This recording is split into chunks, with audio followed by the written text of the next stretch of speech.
Hello दोस्तों, आज की मेरी इस वीडियो में आप सभी लोगों का बहुत बहुत स्वागत है। दोस्तों, सबसे पहले हमारी तरफ से आप सभी लोगों को शिक्षक दिवस की ढेर सारी शुभकामनाएं। दोस्तों, आज हम इस वीडियो में जानेंगे कि शिक्षक दिवस क्यों मनाया जाता है और किन कारणों से मनाया जाता है। तो दोस्तों, चलिए देर न करते हुए हम वीडियो को स्टार्ट कर लेते हैं।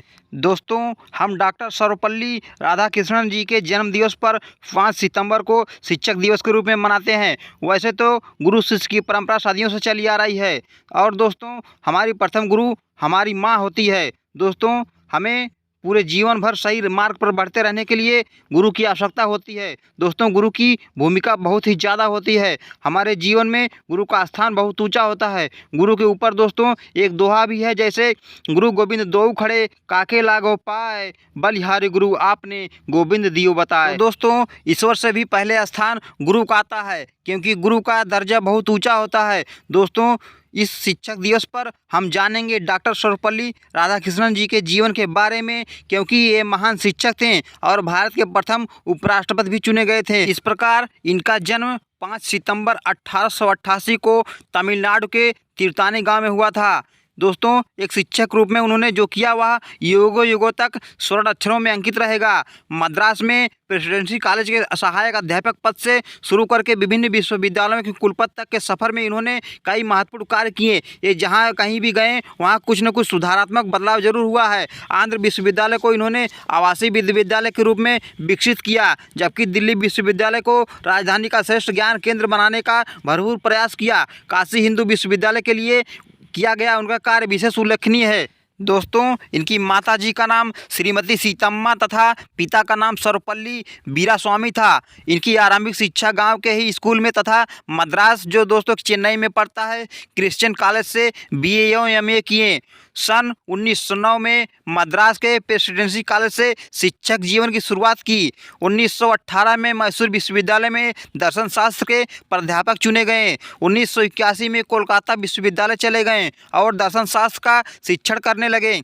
1928 में ऑक्सफोर्ड विश्वविद्यालय के साथ शैक्षिक संबंधों की शुरुआत की। दोस्तों, 1931 में आंध्र विश्वविद्यालय के कुलपति बने। दोस्तों, जब राधाकृष्णन जी से पूछा गया तो उन्होंने कहा कि उन्हें सबसे ज़्यादा प्राउड फील होता है बताओ टीचर के रूप में। दोस्तों, ये अपने नाम के पहले जो सर्वपल्ली लगाते हैं, इसके बारे में थोड़ा जान लेते हैं। दोस्तों, इनके जो पूर्वज थे वो सर्वपल्ली गांव में रहते थे और जब ये तीर्थानी गांव में आए तो इनके पूर्वज चाहते थे कि कभी भी गांव का बोध खत्म ना हो, और इसलिए वो इनके परिवार के सभी लोगों ने अपने नाम के पहले सर्वपल्ली लगाते थे। इसलिए दोस्तों, डॉक्टर राधाकृष्णन जी भी अपने नाम के पहले सर्वपल्ली लगाने लगे। 1939 में काशी हिंदू विश्वविद्यालय के कुलपति पद का कार्यभार इनको दिया गया। 1954 में दिल्ली विश्वविद्यालय के कुलपति बने तथा इसी वर्ष भारत के सर्वोच्च सम्मान भारत रत्न से इनको सम्मानित किया गया। दोस्तों, 17 अप्रैल सन 1975 को इनका देहांत हो जाता है। दोस्तों, इनकी प्रमुख पुस्तकों में the ethics of Vedanta, the philosophy of Rabindranath Tagore, my search for truth, the reign of contemporary philosophy, religion and society, Indian philosophy, the allusions of psychology. दोस्तों, शिक्षा के क्षेत्र में उनके अमूल्य योगदान को देखते हुए भारत सरकार की ओर से वर्ष 1954 में उन्हें स्वतंत्र भारत के सर्वोच्च सम्मान भारत रत्न से सम्मानित किया गया था। डॉक्टर राधाकृष्णन भारत रत्न से सम्मानित किए जाने वाले प्रथम भारतीय नागरिक थे। वास्तव में उनका भारत रत्न से सम्मानित होना देश के लिए, हर शिक्षक के लिए गौरव की बात थी। दोस्तों, सन 1949 में राधाकृष्णन को सोवियत संघ में भारत के प्रथम राजदूत के रूप में चुना गया। उस समय वहाँ के राष्ट्रपति थे जोसेफ स्टालिन। इनके चयन से लोगों को बहुत ही आश्चर्य हुआ।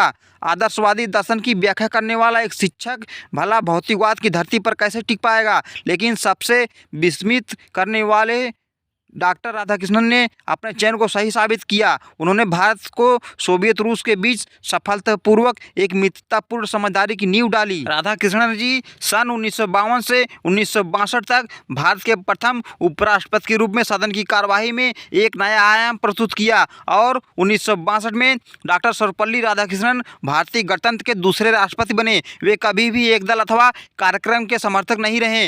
राष्ट्रपति के रूप में उन्होंने विदेशों में अपने भाषण के दौरान दौरान राजनीतिज्ञों एवं लोगों को प्रेरित किया। 1967 में राष्ट्रपति पद से मुक्त होते हुए उन्होंने देशवासियों को सचेत करते हुए कहा कि इस धारणा को बल नहीं मिलना चाहिए कि हिंसापूर्ण अव्यवस्था फैलाए बिना कोई परिवर्तन नहीं लाया जा सकता। सार्वजनिक जीवन के सभी पहलुओं में जिस प्रकार से छल कपट प्रवेश कर गया है, उसके लिए अधिक बुद्धिमत्ता का सहारा लेकर हमें अपने जीवन में उचित परिवर्तन लाना चाहिए। समय के साथ साथ हमें आगे जरूर बढ़ते रहना चाहिए। डॉक्टर राधाकृष्णन एक कुशल वक्ता थे। इनके वक्तव्य को लोग मंत्रमुग्ध होकर सुनते थे। वे गंभीर से गंभीर विषयों का प्रस्तुतिकरण अत्यंत सहज रूप से कर लेते थे।